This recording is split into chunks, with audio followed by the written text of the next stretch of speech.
I'm not these rappers, I got real bands. In the crib, bustin' my top lil dance. I don't troll, I do it for the real fans. Play this song and turn it with my little man. And my real name Max. And I really got plaques, yeah. Double digits, no cap. I'm the real plaque boy, Mac. Yo, this is my fellow version. Your boy Aimon like steak sauce can never take a motherfucking loss. I'm in this bitch sauce the fuck up. Today we about to react to the fight against himself, Conor McGregor's downfall. Bro, let's keep it a beam by Patrick CC. You know what I mean? Everybody know who Patrick CC is. If you don't, you loser. But no, you good.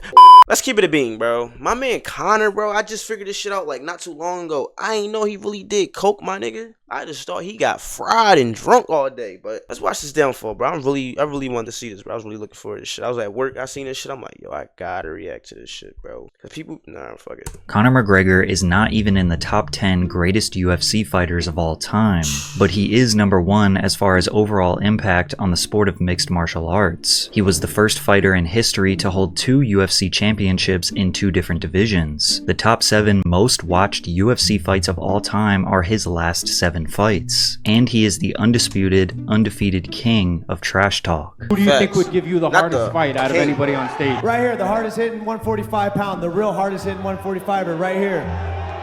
This guy TKOs people. When I knock people out, they don't move. They're not gonna, who the fuck is that guy? Who the is that? If Conor McGregor walked away from the fight game at his peak, we would remember him as the ultimate rags to riches success story. An Irishman who took over the world with nothing but his fists, his words, and his loyal partner by his side. But he destroyed that. His overinflated ego, money over everything attitude, and addiction to drugs and alcohol became a toxic recipe for disaster. This led to an endless cycle of shameful behavior, a string of humiliating losses, and multiple sexual assault allegations with one ending in a guilty verdict. Conor McGregor has truly lived up to his nickname, the Notorious, which means to be well known for something bad. Today we are going to deep dive into the rise, fall, and future of Conor McGregor, the man who seemingly lost the biggest fight of his life, the fight against himself. Becoming a world champion fighter was somewhat of a destiny for Conor McGregor, who grew up on the south side of Dublin, Ireland. Ireland has a rich history of fighters from the ancient Celts to modern-day boxing champions. However, the pursuit of being a world-class fighter requires relentless training and money. Teenage McGregor worked 9 to 5 as a plumbing apprentice, a job that he hated and took most of his time away from the gym training with John Kavanagh, until one day he decided to quit the job and pursue his dream full-time. And pursue this dream of becoming a world champion in mixed martial arts, and that's what I did. I drove home. When I got home, my mother and father said, "How come you're not still at work?" And I said, "I'm never going to go back to that site another day in my life."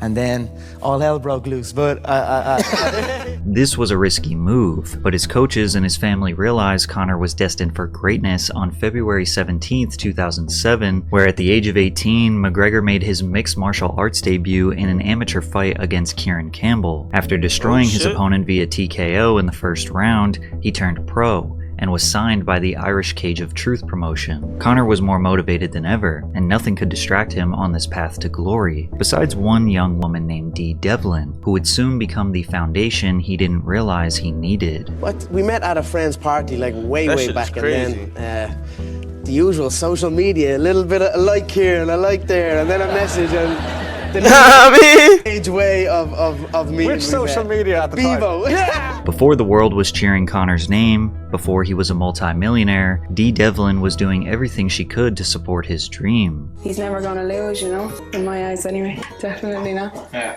Conor go training up in Rathkill till about 10. When SPG was up in Rathkill, he used to go till about 10.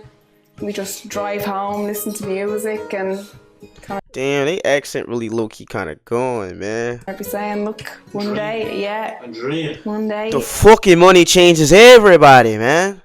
I'm here, yeah. Her loyalty to him did not go unnoticed, and he made it his mission to make sure she was taken care of. that's a good look. My girlfriend has been there from the start. She's helped me throughout this career. If it wasn't for her, I'd probably... Bro, this Conor, bro, oh my gosh, bro. I just get goosebumps every time I watch it, because I remember really watching this shit, bro. He's really Fucking legend, bro. This shit's crazy. Wouldn't be where I am today, so definitely I look to spoil her. She does not work anymore. I essentially hired her. That to me was a special thing to be able to do. My girlfriend worked very, very hard throughout the years coming up and stuck by me when essentially I had absolutely nothing. I only had a dream that I was telling her. So for me to be able to take her out of work and give her everything she's ever wanted and take her to see to travel the world with her, that fills me with pride, so it keeps me going. With D by his side and a bro, we gotta run that back, Slime. Like, he just locked in. Like, you feel me? Like, this is not the same Conor we see today, bro. He really locked in. Like, this shit is crazy. Somebody really gotta sit down and talk to this nigga, bro. So for me to be able to take her out of work and like, I might really talk. I know Conor McGregor is really your mean, but somebody gotta really pull him aside. Not pull him aside. He's rich as shit. But like, somebody gotta really had a deep talk with him, bro. Somebody gotta put him on a podcast, an interview. Somebody gotta get him to get this interview game. I'm trying to tell you. And give her everything. Need somebody to talk to, my nigga. Take her to see to travel the world with her. That fills me with pride, so it keeps me going. With D by his side and a small circle of highly skilled coaches and trainers, he would go on a 8-fight winning streak from 2011 to 2012. Conor won the Cage Warriors featherweight and lightweight championships, making him a 2-division champ in the promotion. As you can imagine, Conor felt unstoppable. No matter what people say, people can put me in a round, people could throw bricks at me and call me every name under the sun. I'd still walk out there thinking I'm the Don Juan, you know what I mean? Thinking I'm the number one. That's the way I just feel. All MMA, bro. Nothing else, you know what I mean? However, Conor did not get the chance to I don't feel nothing else, you know what I'm saying? I just feel I don't give a f about nothing else, you know what I mean? However, Conor did not get the chance to defend his 2 titles because he just earned himself a contract with the #1 combat sports promotion in the world, the UFC, and it only took 1 minute and 7 seconds to defeat his first opponent, Marcus Brimage. Thank you very much. Jeez, baby! The meteoric rise of McGregor had officially begun. Fight fans all around the world were shocked with their first impression of the young scrapper, but they loved it, specifically the Irish UFC fans. Ireland was more than just Conor's birthplace, it was his identity, and he vowed to honor the Fighting Irish legacy. And president of the UFC, Dana White, had dollar signs in his eyes. He could see Conor's potential star power. Kid is totally relaxed. He's a beast. I'm impressed.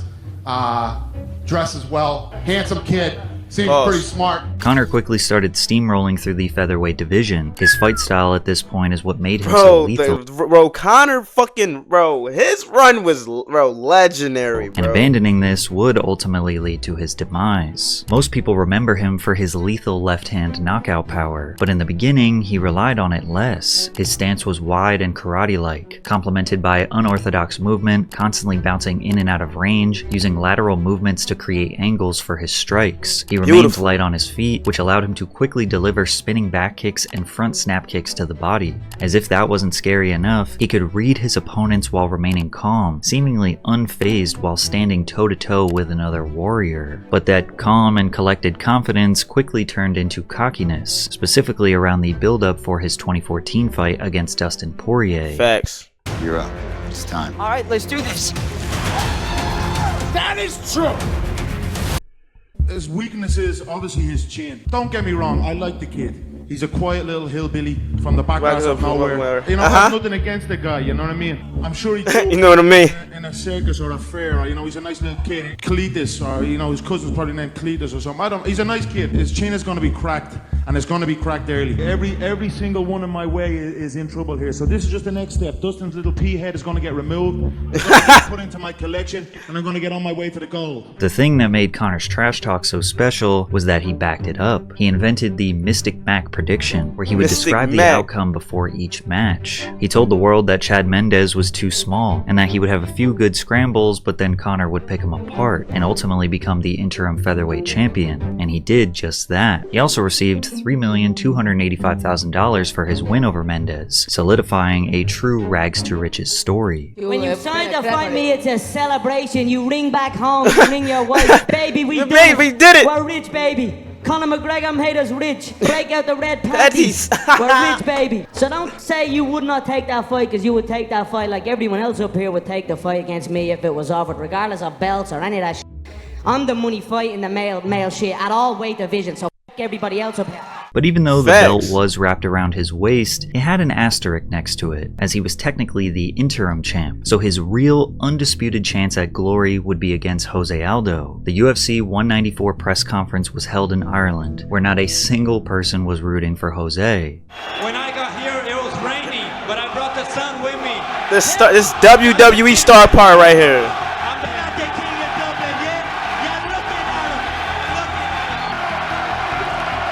Aldo was clearly fighting a different beast. He had never felt this kind of pressure. Conor got into Aldo's head so badly before the fight that he was able to perfectly predict how he would finish Jose. I think the right hand could be, if you look at I felt when we stared down, I felt his right hand was twitching a little bit, but it was a subtle tell for me. He is ready to unload that right hand, but I feel that could be a downfall for him if he lets that right hand go. I will not be there. Conor practiced his step. Gosh, bro, the legend! Back left hand counterpunch to Jose Aldo's right hand, and that's exactly what happened in the real fight. In just 13 seconds, Jose threw a right, McGregor stepped back and countered with his left, and knocked out Jose Aldo, officially making him the UFC featherweight champion. The craziest part about this win is that Jose Aldo was undefeated for nearly 7 years straight at this point, successfully defending his title 9 times, only to be made looking like an amateur against McGregor. Conor earned the respect of MMA fans. For those that thought he was all talk, his win against Aldo made it difficult for anyone to argue against him being a world-class fighter. The fact that he was actually lethal, combined with his electricity on the microphone, brought millions of new UFC fans in. His fight against Mendes and Aldo each secured over 1 million pay-per-view buys, earning the UFC about $60 million per fight. But even though he was praised as unstoppable by his fans, some top fighters saw him as a clown, undeserving of the hype. How do you feel about it? Yeah, Conor McGregor, you're taking everything I work for. I'm gonna fight you. You know what's the real fight? What's the real money fight is me. Many fans reminisce on Conor's beef with Nate Diaz as peak entertainment, both inside the octagon and out. Their trash talk moments were iconic due to Nate's reputation as a brute street fighter holding on to his last few brain cells, and Conor firing off razor-sharp, witty clapbacks. We're going to talk about money because we are the business network and the business of the UFC. I'll take over from here, Nate. You can bounce. take a coffee break, Nate. And by coffee break, I mean bring me my coffee. No. They want you to give us a quick count to 10, both of you gentlemen, if you don't mind. Just if you don't mind, count to 10. Nate can only count to 5. 10. Nate was immune to Conor's mind games, mostly because he didn't understand them, and that showed in their battle at UFC 196, where the two put on an absolute brawl before Diaz shocked the world, submitting Conor with a rear naked choke and bringing his momentum to a screeching halt. Damn. UFC 196 was the most successful pay-per-view in promotional history at that point, securing 1.32 million buys, which meant that Conor had helped build the UFC to its highest level, only to lose at the top of the mountain. But Conor was the UFC's golden boy, and the promotion seemed to make business decisions that were in his best interest. Within 2 days of losing, the rematch was set up, and 6 months later, McGregor would get a chance to re-establish himself as the unstoppable Irish beast. I'm the whole of Stockton. I'm ready for whatever he has to bring. Your whole team. Man, fuck your whole team, eh? You'll do nothing. You do nothing. Shut your fucking mutton. You do nothing. Get the fuck out of here.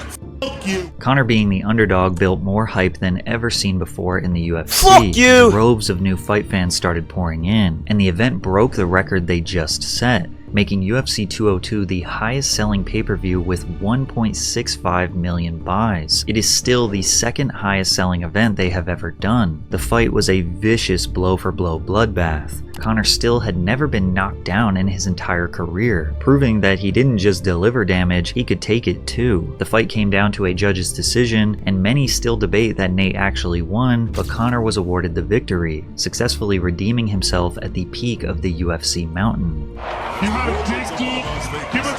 Surprise, surprise, motherfucker! The king is back! Conor had even more negotiating power. The UFC was at his fingertips. Instead of going back down to featherweight to defend his belt, he demanded a title shot against Eddie Alvarez in the lightweight division, where a win would make him the first fighter in history to hold 2 championship belts at the same time. The fight was made quickly, scheduled less than 3 months after his win over Diaz, again proving the UFC was prioritizing his interests. And during the build-up for this fight, Eddie made a crucial mistake, trying to go back and forth with Conor on the mic. I feel Eddie, I've nothing against. Careful, be careful. I've nothing against Edward. Hold on, careful. What you gonna do? What you gonna do? Shut your mouth. I run New York. I run this home. I'm Mystic Mac predicts I'm gonna KO you inside 1 round. His question is, why you talking?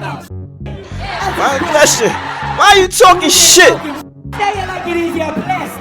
You're blessed that I chose you.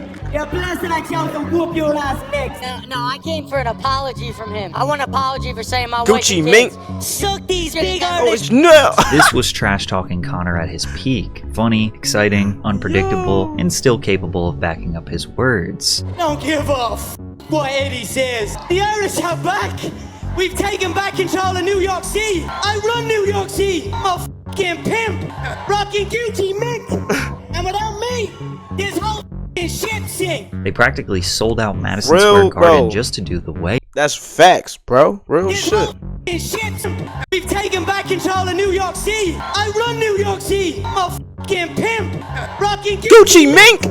And without me, this whole fucking sip shinks. They practically sold out Madison Square Garden just to do the weigh-in. The magnitude of Conor McGregor's fan base was unprecedented, and surely anyone else would implode with nervousness. But on the historic night of UFC 205, Conor looked as relaxed and focused as ever, knocking down Eddie 3 times in the first round, and then ultimately getting the TKO finish in round 2 to become the first champ in UFC history. I've spent a lot of time, Joe, slating everybody in the company. Right. Backstage, I'm starting fights off everybody. I've ridiculed everyone on the roster. I'd like to take this chance to apologize. It's absolutely fucking what? Let me chant that's what the fuck he wants. Yeah. I'm the shit. Yeah. That's what I dreamed into reality. Oh, that looks good. Ooh, that looks good. This moment, raising the 2 belts, was without question the peak of Conor McGregor. Sure, he made enemies with his relentless trash talk, cocky demeanor, and favoritism within the UFC, but his impact on mixed martial arts positively affected everyone. More exposure, more fans pouring in, which led to more money and more business opportunities. Some loved him, some loved to hate him, but you had to respect him. But that respect was about to slowly diminish, leading to the demise of one of the most electrifying entertainers in sports history.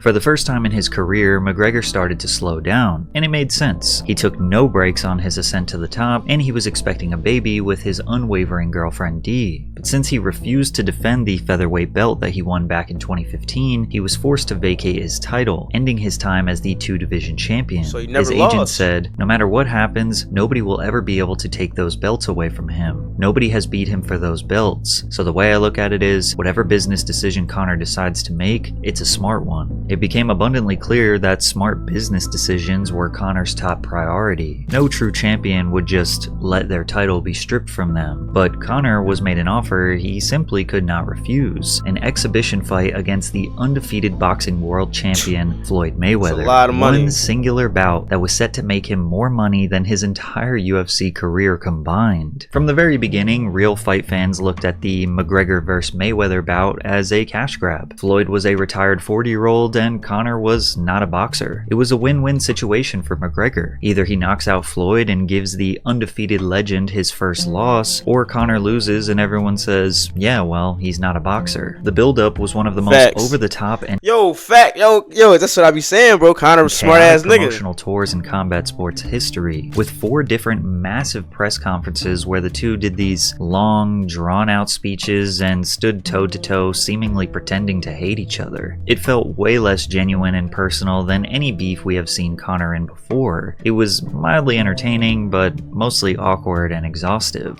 50 strippers on his payroll this man has. What the f is he doing with that strip club? Carrying a school bag on stage. What are you doing with a school bag on stage? You can't even read. The f***ing fans can't fight for you. What? Him now. A 40-year-old man. What the? He was wearing high heels yesterday. Despite this being a money play, Conor did take his training seriously, and he did show some impressive boxing prowess against a legend. But realistically, he had no chance in lasting 12 rounds in a different sport, and he was defeated via TKO in the 10th round. Conor never looked happier to lose a fight. That's because he knew he just made history again, but this time, he was set for life. This was the second highest selling pay-per-view in history, with 4.3 million buys, generating over $600 million in revenue. The Nevada State Athletic Commission announced that Mayweather reportedly earned around $300 million in total from the fight, while McGregor earned around $100 million. And on top of that, Conor was announcing his next big business venture that would generate him even more money than the Floyd fight. Introducing Proper Number 12 Irish whiskey. A delicious blend of my award-winning tasty Proper Number 12 Irish whiskey. After securing a lifelong fortune and reaching the pinnacle of MMA and boxing, many wondered what Conor would do next. Because if he returned to fight in the UFC, there was only one fight that made sense, and that man was Khabib Nurmagomedov, the undefeated lightweight contender who had a fight style that many felt was too much for Conor to handle. Khabib was the most dominant wrestler the UFC had ever seen. He mauls his opponents until they are exhausted, then goes in for the submission. Conor is a vicious striker whose weakness is in his ground game and cardio. The result predictions were simple. Either Khabib can't handle Conor's lethal strikes, or Conor can't escape Khabib's dominant wrestling. In the beginning of 2018, Conor was stripped of his other belt, the UFC lightweight title, due to inactivity. It had been 2 years since his last fight, and he was preventing guys like Khabib from getting a shot at the belt. Additionally, an unexpected personal rivalry formed between the two after Khabib pressed one of Conor's friends, Artem Lobov. Artem called Khabib a fucking weasel, eh? Artem is a fucking weasel. All this stuff happened because of fucking Artem, and he's a fucking rat. He's a weasel, and he's a pussy. Fights a couple of times and said that a true champion fights no matter what, and that he would slap Khabib when he saw him. Khabib and his crew approached Artem, where Khabib slapped Artem multiple times and told him to keep his mouth shut. Conor retaliated on behalf of his friend in the most dangerous way possible, bringing 30 or 40 of his goons to attack a bus that Khabib was on as he was exiting the venue, and throwing a metal dolly through the window which injured a different UFC fighter. This bus was jam-packed with other fighters, press, UFC employees that were all caught in the middle of the chaos. Khabib was confused by Conor's antics. He had a very simple way of settling their differences. I'm gonna come, just send me a message. I ain't even gonna lie, back in the day, Khabib used to be scared of Conor, bro. He wanted to fight. Conor wanted to fight outside type shit. That's thorough, you know? Khabib wanted to go in there and wrestle his ass off. But Khabib low-key kind of did good in the fight, but it's okay. Striking-wise, I ain't talking about wrestling. That's we already know. Of course, they know a lot of security here, media. It's gonna be big, you understand? They come with 30 people. Come here. Send me a message, like location. I'm gonna come. Whatever you want, doesn't matter. Ireland, New York, Brooklyn, or Moscow, doesn't matter. Tell me, where? A warrant was issued for McGregor's arrest, and he turned himself into the authorities later that day, with charges of assault and criminal mischief being pressed. It ended with a mere slap on the wrist, a $50,000 fine, and the right to travel freely after bail. Dana White described McGregor's actions as the most disgusting thing in UFC's history. Dana, he's going to jail. Most disgusting thing ever happened in the UFC. Also Dana, let's promo the shit out of this and book Conor Khabib ASAP with Conor's whiskey brand being the sponsor. Khabib was hungry for the fight against Conor. His management said, he doesn't like the guy, we don't like the guy, we don't like his team, and we don't like what he represents. Khabib was a different type of beast. He didn't care about the hype, he was not interested in talking or Conor's antics. He just wanted to fight. We have to make him humble. You know Conor's in New York right now, right? Like, what happens if you see each other on the street? Fight. Fight in the street? Fight, of course. Not for money, just to fight? Of course, we're gonna fight. Who wins the street fight, you or Conor? Brother, I never lose fight in the street. No, brother, I never lose fight in the street. Anytime he's top machine. You know, if we're gonna meet somewhere, we're gonna fight 100%. Conor, on the other hand, was the most obnoxious we had ever seen him, which was likely due in part to the alcohol. This is the best press conference in the world. Consumption. It's shooting the boss's birthday! I'm not underestimating. Here's a card for you, Diana. Proper as well. Happy birthday, showing the boss. I don't drink. Why don't you drink? I don't drink. Why don't you drink? I never drink. Get my backwards. Yeah, dead when I get me hands on you, do you hear me? Oh, get me and the Irish Boston animal Dana was the OG of the fight game. Conor was trying to play psychological games with Khabib, insulting his father, his country, his religion, desperately trying to get a rise out of Khabib. I never want to take picture with someone. Doesn't matter. It's President. Are you disrespecting your President Vladimir Putin? No, why not? Are you disrespecting your President Vladimir Putin? No. Explain what you mean. Are you disrespecting? Okay, I'm gonna explain. I'm gonna explain. Fake rap. Like I said, fake respect out of fear. Okay, That's all these men are known for. They were chased from their land to the edge of cliffs. My family, my bloodline, the McGregor clan, we stood and we fought. We fought the English Empire. So much so that our name was banished for 100 years by King James at the time. Okay, why you guys change your language? Shut your mouth. You guys have your own language. What's wrong with you? No matter what type of spectacle Conor tried to make, Khabib's direct, straightforward energy just made Conor look foolish. For me, this is more than defend my title. You know, for me, it's personal. Honestly, for me, it's personal. Yet, despite Conor's antics, he was clearly the fan favorite, as thousands of boos rained from above anytime Khabib spoke. First of all, I want to say Alhamdulillah. I'm going to do everything. Alhamdulillah. Okay, I'm gonna smash your boy. I'm gonna smash your boy. The hype for this fight was unimaginable, and the UFC had predictions that this was going to be the highest selling pay-per-view of all time. When the two men stepped into the ring at UFC 229, there was no more time to talk. Conor did press forward in the beginning, but he came in flat-footed, anticipating Khabib's takedowns. He was absolutely mauled in the first 2 rounds, with Khabib nearly TKOing him. Conor was breathing heavy, exhausted, looking like he was regretting every bit of trash talk. Some argue he actually won the 3rd round, but it's only likely because Khabib was resting. At the end of round 3, Khabib said, "Let's talk now," and Conor replied, "It's only business," which Khabib interpreted as him waving a white flag, a sign of weakness, begging and pleading for his life. Ultimately, Khabib decided to finally finish this thing and submitted Conor via neck crank in the 4th round. He said he would make Conor tap, and that's exactly what he did. Then, all hell broke loose. Khabib jumped out of the cage after the bell and attacked Conor's team. Then Khabib's team jumped in the ring and sucker punched Conor. We knew this fight was personal,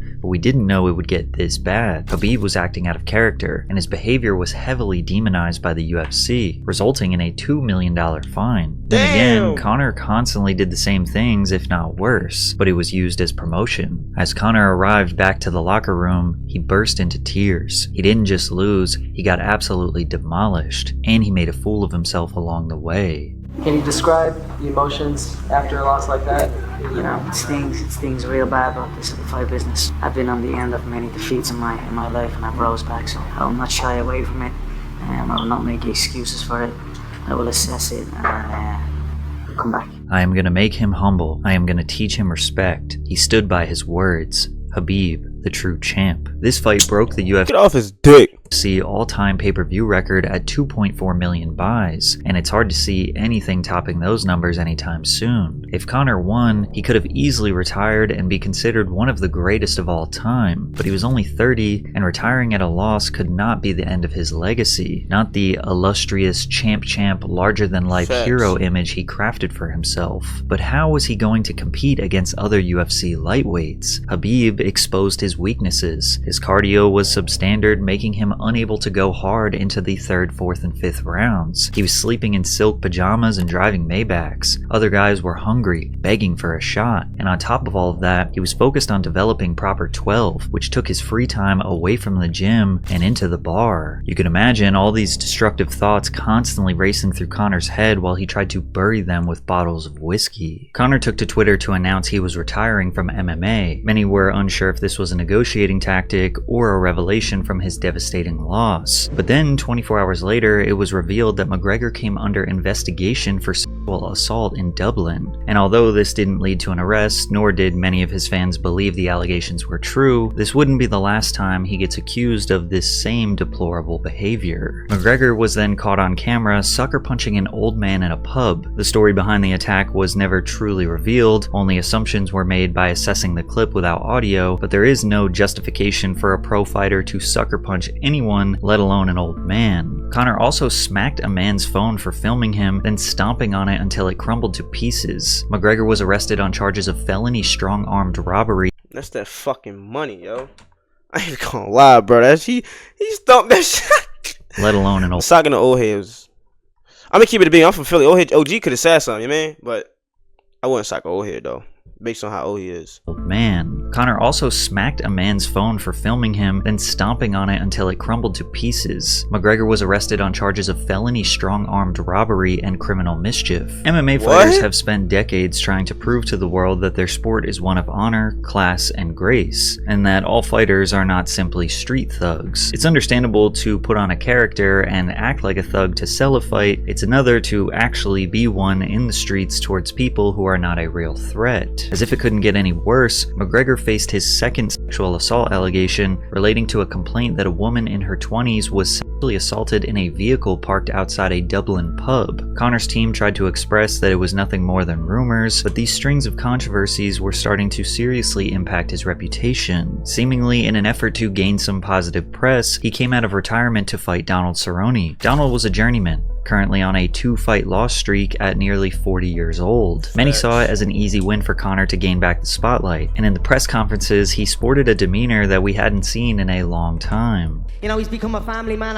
Obviously you've seen him compete so many times. It's hard not to respect Donald right now at this stage, and he has my respect. And although there will be blood spilled on January 18th, it will not be bad blood. UFC 246 was another electrifying Conor McGregor fight, finishing Cerrone by TKO in just 40 seconds. Conor fans thought he was back, as the Irish Beast came out in the post-fight interview taunting anyone who dared to fight him, only for him to once again announce his retirement on Twitter. Oddly enough, if he did retire here, it could have been seen as a graceful exit, a nice comeback victory where he showed class throughout the whole process, but something would draw him back to the octagon. Conor also finally announced his engagement with his longtime partner Dee Devlin. She stood by his side through all the highs and lows, from rags to riches, and now they finally felt it was time to tie the knot. And just like the last time he made some surprising life updates, shortly after came accusations. Conor was arrested on suspicion of indecent exposure and attempted sexual assault in France. AFP Sports stated,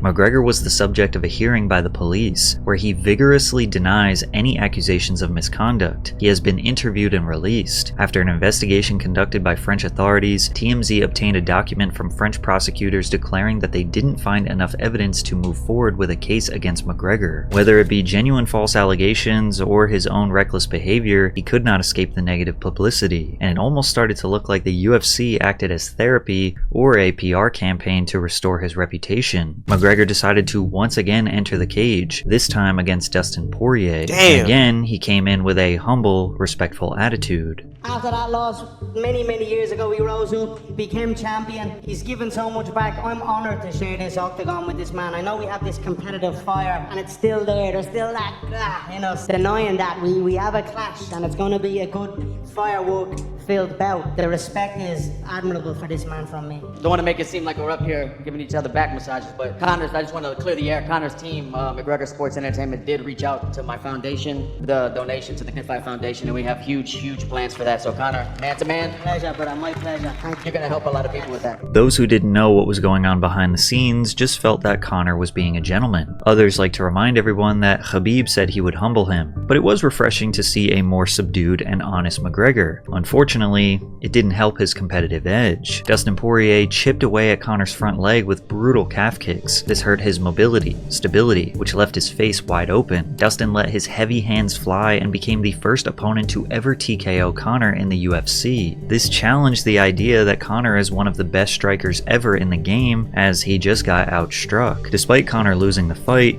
he definitely didn't lose his ability to draw pay-per-views. The Cerrone fight and the Poirier fight still land in UFC's top 5 highest earning fights of all time, so they were still willing to do whatever was in Conor's best interest, and he wanted that rematch with Dustin Poirier, except this time, he was back to his old ways. Boxing that opens up cat. You're getting walked like a dog in that octagon on Saturday night. Your wife is your husband. Joe Lee's wife. Joe Lee's wife. You little bitch Little bitch of a thing. A great focus on the opponent on the scales.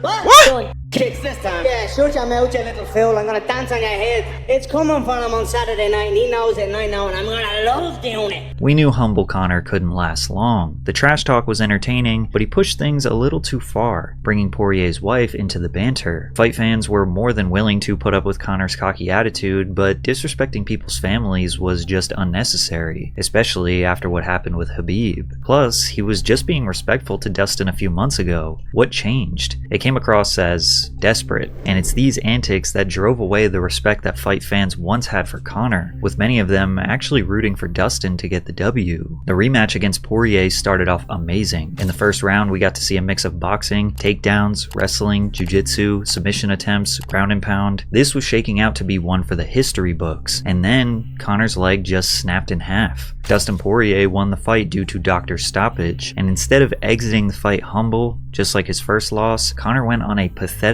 blabbering rant in his post-fight interview with Joe Man, that wasn't Rogan. blabbering, he kept it a beam. What'd he say? This is not over! We all outside! Fuck! He believes that one of the kicks that he checked is what broke your leg. There was Let him check!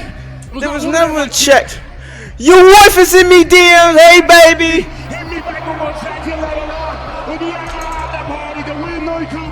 Conor, your wife is in me DMs. Hey baby, Conor's wife. What the F? Disrespecting his own fiance while trashing another man's wife, then being carried out in a stretcher. A few years before, nobody would have predicted that this would be Conor McGregor's final moments in the octagon. Moreover, the message from Poirier's wife was revealed to be nothing more than a message request. She could have been thanking him for previously donating to their charity. All professional fighters have to face the ego-shattering decision to put down the gloves one day. It's clear Conor had multiple opportunities to call it quits, and even he wanted to, but he didn't. Now, Conor is a true warrior. Like many UFC fighters, they typically don't run from challenges, but he seems to exist in this destructive limbo where he wants to protect and strengthen his legacy as a fighter, but he also has nothing to prove because he is undoubtedly a legend in his own way. The more he steps in the cage, the more it becomes clear that he is declining from his peak, and he is only increasing his chances to get beat up. That is, unless he had some sort of magical substance that could make him bigger and stronger. After some time outside the octagon, fans began to notice Conor's size change, looking drastically different than his former self at different weight classes. Allegations of steroid use began to arise. And you see the circling of acne. Like the guy has some acne that may have not been there before, and this bald spot coming in pretty f***ing hot, bro. These are all, telltale androgenic side effects that have, I guess not been apparent on him in the past. Joe Rogan even suspected he was on gear by saying, looks like his piss would melt that USADA cup. USADA is the organization responsible for overseeing the UFC's anti-doping program, conducting drug testing, and enforcing policies to ensure a fair and clean competition. According to the UFC's anti-doping website, Conor McGregor was not tested during the year of 2022, and Conor basically admitted to using substances in a tweet where he wrote, "Everything was fully disclosed before I began. The state of allowance for athletes to recover from injuries as horrific as the one I overcame must be assessed." Conor was using steroids, but many fans didn't care because he was doing it for injury recovery and he was not fighting competitively. However, it was the other substances he used that seemed to take control over his life. Just take a look at this clip where he cannot finish a sentence, practically speaking gibberish, licking his lips constantly, and has to remove the drink because he admits he can't control himself. Oh, I didn't have creative control of it, so I wasn't. Really? No, I'm the creator. I'm the creator, right? So I wasn't necessarily happy with it. I know the story, the way. Damn. I'm the creator, right? So I wasn't necessarily happy with it. I know the story, the way. I wouldn't change it, but I would add my magic, and the fact that my adding of the magic wasn't, kind of torn away on when it was not supposed to be. I felt a bit led into it, to be honest. But I'm happy how it went. It is what it is, and onwards we go. It's another one. I'm 4 of them now. 4 of them. I felt we had an hour series. It was on RTE, the National Broadcast series. Then with the 6-part series, and then with the movie, red carpet, cinemas, Netflix. Come here, swap this out. Swap this. I'm not that strong, lads. I'm a strong lad, but I'm going to train later on, so I want to hold it. And I'm going to drink 10 of them tomorrow. Do you want to give me a thumbs up? Yeah, okay, cool. Damn! Give me a fresh one, man. just in case. He's either had too many beers or too many nose beers, or both. Now, Conor has always been full of energy and excitement, so many of his defenders just believe he is a high testosterone alpha male full of life, whereas others analyze his frequent jaw movements, inability to sit still, twitching, scratching and touching his nose, all as signs of cocaine usage. And considering his brother-in-law is convicted drug dealer and money launderer Graham the Wig Wella, the largest cocaine trafficker in Ireland, makes for a solid argument that Conor has the best plug for that booger sugar. Conor's love for the party life has gotten him in many questionable situations before. In the beginning of 2023, he faced his third accusation of assault from a woman in Ibiza. According to the report, the woman said she knew McGregor because they were from the same neighborhood in Dublin and had been invited to his birthday party in Ibiza on July 16th. However, when the party moved from a club to McGregor's yacht, the woman alleged that the situation took a violent turn. The woman claimed McGregor began to verbally insult her appearance before he kicked her in the midsection and punched her. The woman told police that she then jumped from the yacht in an attempt to flee McGregor. She was picked up by a Red Cross boat and then taken back to shore. It was as if he was possessed. I knew that I had to get off the boat because I thought he was going to kill me. The situation sounded like something straight out of a horror movie, and it was followed up by his fourth assault allegation. On June 9th, 2023, Conor McGregor attended the Miami Heat basketball game when he was asked to do a boxing skit with the mascot, but Conor proceeded to absolutely level the man with a vicious left hand, nearly knocking him unconscious before he stood over top and delivered another devastating blow. The man in the suit was knocked out and taken to the hospital. Damn! That very same another devastating. That's crazy! Boxing skit with the mascot. Yo! But Conor proceeded to absolutely level the man with a vicious left hand, nearly knocking him unconscious. Bro, he really like. They probably was like, yo, Conor, I want you to knock out the mascot real quick. He's like, I don't give a fuck about that mascot, eh?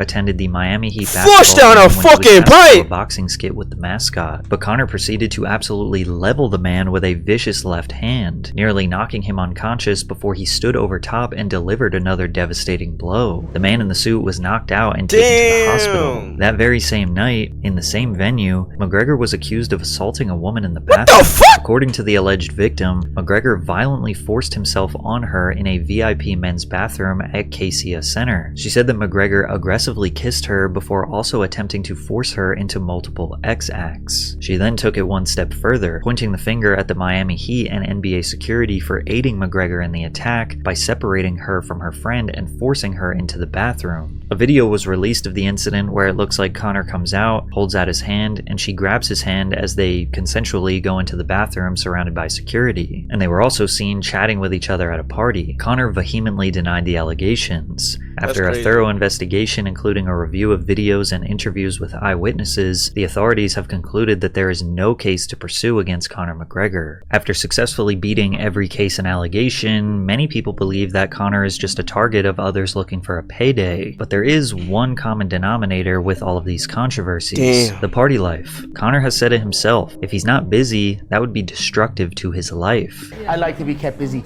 It keeps me in check. It keeps me in line. If I was not busy with everything at my disposal, that could potentially be dangerous, you know? That could be catastrophic. Without fighting in the octagon, Conor keeps himself busy through his business ventures in Proper 12, Forged Irish Stout, McGregor Fast, the Mac Life Media Company, Title Sports Therapy, the list goes on. Unfortunately, his ventures rely on him to just sort of be the face of the company, be social, and be the champ, not necessarily worry about the day-to-day operations, which clearly leads him to late-night celebrations constantly. Conor has 4 children and a fiance. I don't think look like Hulk Hogan. What the fuck? Anyone is expecting him to be a stay-at-home dad, and I don't think anyone is blaming him for wanting to enjoy the fruits of his labor. He earned it, but it seriously seems to be taking a toll on him, which was evident during the promotion of his movie Roadhouse alongside Jake Gyllenhaal. Jake's a consummate professional, 75 movies made.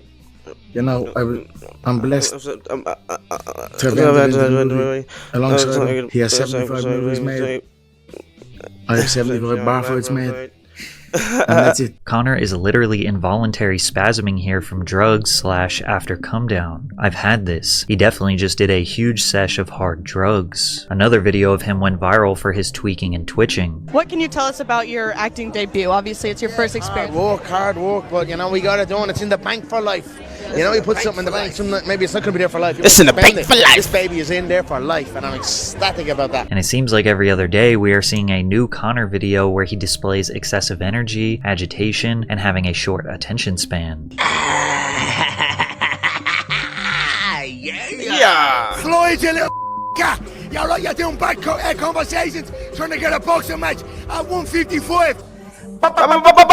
I grab him by the scruff of the chest and slap that little Taporia. Nah, I respect Ilia Taporia, I ain't gonna lie. I like Conor though, and Ilia Taporia, but you know what I mean? little ding dong of a thing he is, yeah? Yeah, I'm little muppets. Joe Rogan explained what might be Conor's mindset perfectly. So you've got consistent trauma to your dome over and over and over again. And then you get a little bit of coke, and you're feeling good again.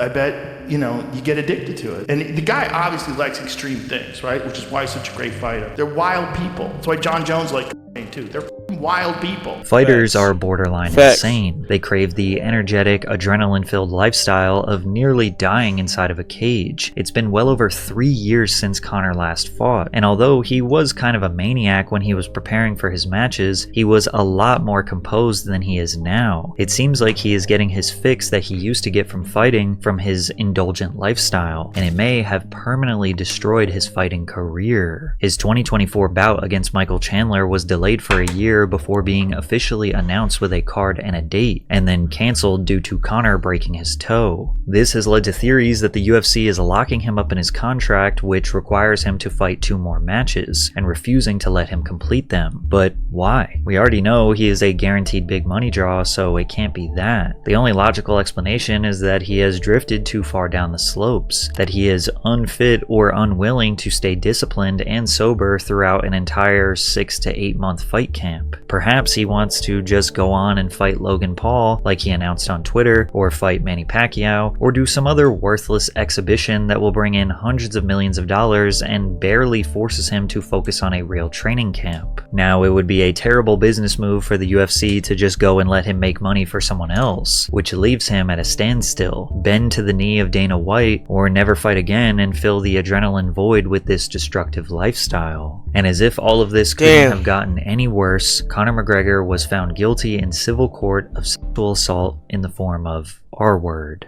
According to the official record, the alleged assailants were Conor McGregor and his friend, James Lawrence. The alleged victim was Nikita Hand. The alleged assault took place in December of 2018 after Conor's loss to Khabib. In 2019, Nikita Hand tried to pursue a criminal case against the 2 men, but prosecutors did not bring criminal charges against Conor McGregor. The reason was outlined to the jury during the case, claiming that a very high standard of proof would be needed, and things such as reliability and consistency of witnesses, the fact that Miss Hand had no recollection of having sex, the amount of alcohol and drugs she consumed, and her demeanor in the CCTV footage were all factors that led to their decision. Now, criminal cases are kept private, therefore victims remain anonymous, and details of the investigation were not revealed. That changed when Miss Hand decided to pursue Conor in civil court. The purpose of a civil claim is most often to seek monetary compensation for damages done. The trial was very public, with members of the press in each courtroom session, reporting the details to the people of Ireland. This trial was also during their election, to which Conor announced that he intended on running for office in Ireland, but people were way more invested in Conor's trial than the election. And it was a true he said she said debate. Miss Hand and McGregor were a part of the same friend group, exchanging messages back and forth on Instagram prior to planning a meetup. McGregor was driven to her hair salon where she worked, where he picked her and Miss Keeley up after 10 a.m. McGregor also admitted during the case that he had cocaine in his car. Bottles of alcohol were ordered to the room shortly after midday, and McGregor's bank card was also used to buy condoms. They both admitted to taking cocaine that night. From there, Miss Hand accused Mr. McGregor of pinning her to a bed and R-wording her. She says the MMA star choked her 3 times before the assault. McGregor claimed they had athletics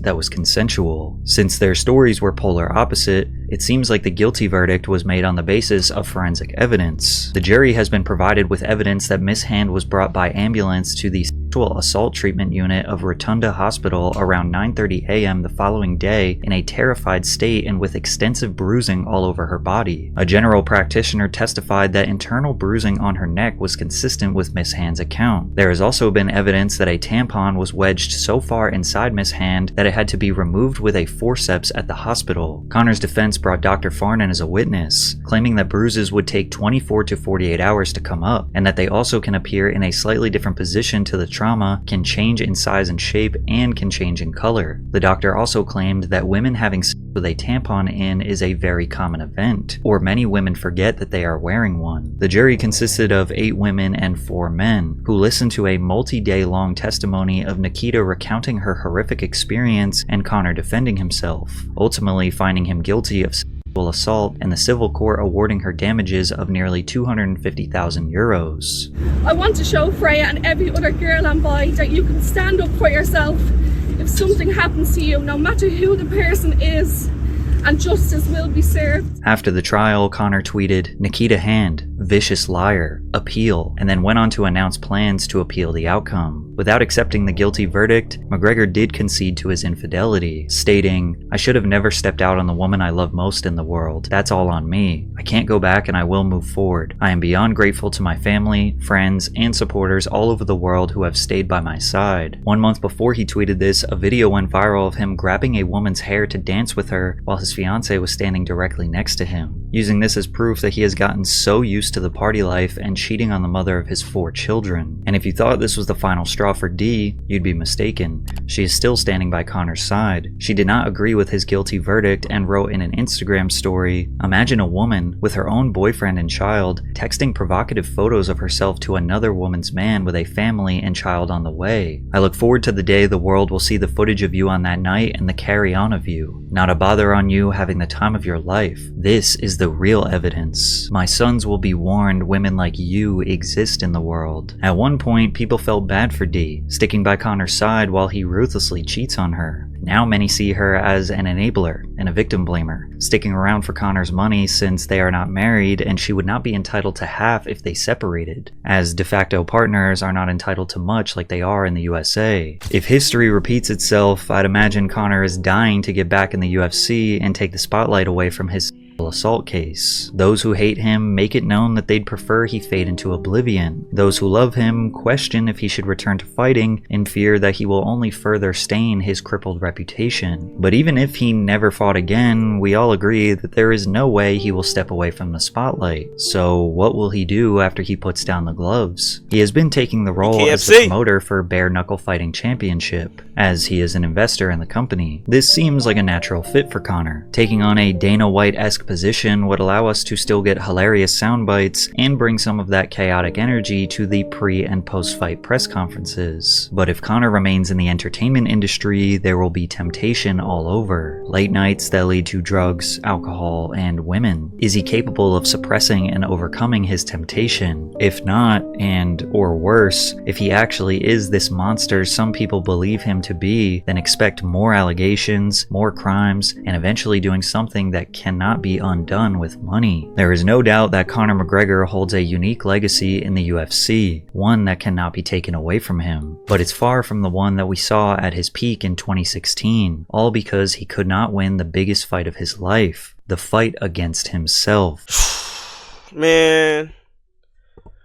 I ain't got nothing to say.